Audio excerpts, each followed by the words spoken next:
इस क्वेश्चन को पढ़ो और देखो कि क्या आपको क्वेश्चन में ही यूपीएससी ने हिंट दी है जिसके थ्रू आप इस क्वेश्चन को सॉल्व कर सकते हो। देखते हैं। With reference to the rules impose by the Reserve Bank of India while treating foreign banks, मतलब कि साफ तौर पे समझ में आ रहा है reserve Bank of India regulate करता है फॉरेन बैंक को। क्या सिर्फ फॉरेन बैंक को रेगुलेट करता है, शेड्यूल कमर्शियल बैंक को रेगुलेट नहीं करता, या फिर क्या एनबीएफसीज को रेगुलेट नहीं करता, सबको रेगुलेट करता है, ठीक है।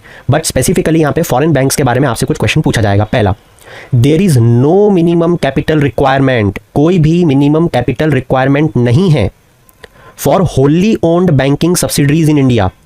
मतलब कि अगर फॉरेन बैंक को यहाँ पे खुद की सब्सिडरीज खोलनी है तो उसके लिए कोई भी मिनिमम कैपिटल रिक्वायरमेंट नहीं है। कॉमन सेंस का यूज करो।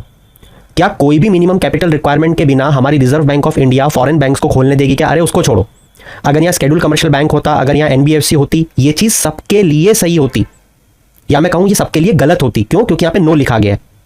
क्या आप ये बेसिक चीज को समझ पा रहे हो कि मिनिमम कैपिटल रिक्वायरमेंट के बिना किसी भी बैंकिंग सब्सिडरी को या बैंकिंग सिस्टम को खोलने की इजाजत आरबीआई दे ही नहीं सकती। ये कॉमन सेंस है। तो इस हिसाब से क्योंकि यहाँ पे नो लिखा हुआ है तो एक सीरियस स्टूडेंट इस चीज को समझ के ही नो मार्क कर देगा। अब आते हैं सेकंड ऑप्शन पे। सेकंड ऑप्शन यहाँ पे क्या बोल रहा है?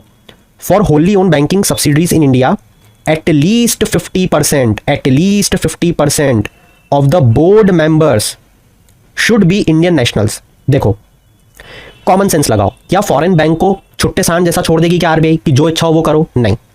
इसका मतलब उसको रेगुलेट करने के लिए उसमें बोर्ड मेंबर्स भारतीय बैठाने पड़ेंगे, ठीक है।